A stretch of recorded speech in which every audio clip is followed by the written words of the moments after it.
नमस्ते। इस वीडियो में हम पंचायत योजना के दूसरे कदम के बारे में बात करेंगे, जिसमें पंचायत के द्वारा गांव के विकास लक्ष्य यानी कि विजन को तय किया जाएगा।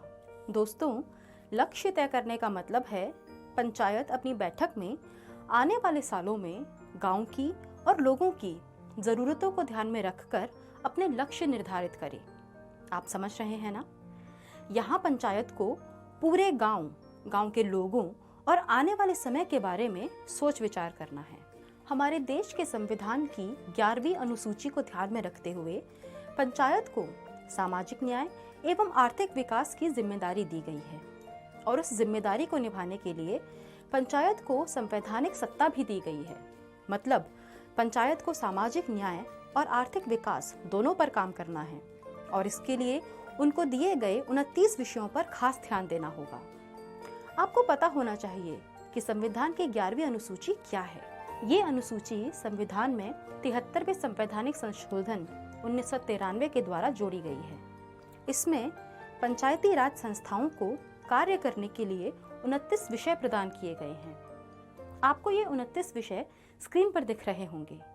गौर से देखिए, क्योंकि ये विषय योजना बनाने के लिए पंचायत के मार्गदर्शन का काम करते हैं और इनकी मदद से हम गांव के लिए आर्थिक विकास और सामाजिक न्याय को आगे बढ़ाने वाली योजनाओं का क्रियान्वयन कर सकते हैं।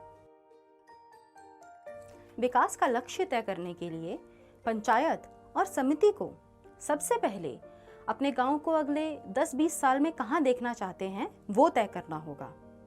इससे पंचायत अपने गांव के लिए एक लक्ष्य तय कर पाएगी। ये लक्ष्य गांव के सारे लोगों को और सारे मुद्दों को जोड़ते हुए बनाना चाहिए ताकि उसमें गांव के गरीब, वंचित वर्गों की भी बात आ जाए और शिक्षा, स्वास्थ्य जैसे विषय भी आ जाएं और प्राकृतिक संसाधन और आर्थिक विकास भी आ जाए। ये लक्ष्य को लेते हुए पंचायत को फिर अपने गांव की समस्याओं की सूची बनानी होगी और उस सूची के हिसाब से अगले 5 साल में कौन कौन से कार्य करने हैं और कब तक पूरे करने हैं उसका आकलन करना होगा। ध्यान रहे, आकलन में आने वाले कुछ सालों में गांव की जनसंख्या, संभावित समस्याएं और जरूरतों का भी ध्यान रखना काफी जरूरी है। आप ये जानते होंगे कि गांव में और खास करके आदिवासी गांवों में पर्यावरण ही सब कुछ होता है। इसमें भी खेती और पशुपालन और जंगल का स्थान सबसे ऊपर है। इसलिए पंचायत को पर्यावरण सुरक्षा और खेती के कामों को बढ़ावा देने के लिए इनको प्राथमिकता देनी चाहिए। इन सब के साथ साथ स्कूल, आंगनवाड़ी, अस्पताल और दूसरी सार्वजनिक सेवाओं में सुधार हो और इनका प्रशासन बेहतर हो, हमें इस बात का प्रयास करना चाहिए।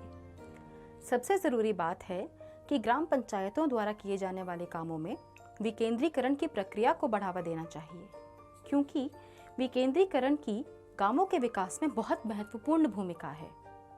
तो ये था गांव के विकास को ध्यान में रखते हुए पंचायत के द्वारा गांव के विकास लक्ष्य यानी कि विजन निर्धारित करना। उम्मीद करते हैं आपको समझ में आया होगा। अब मिलते हैं अगले वीडियो में, जहां हम ग्राम पंचायत विकास योजना के तीसरे चरण की बात करेंगे। हर हाथ पंचायत के साथ।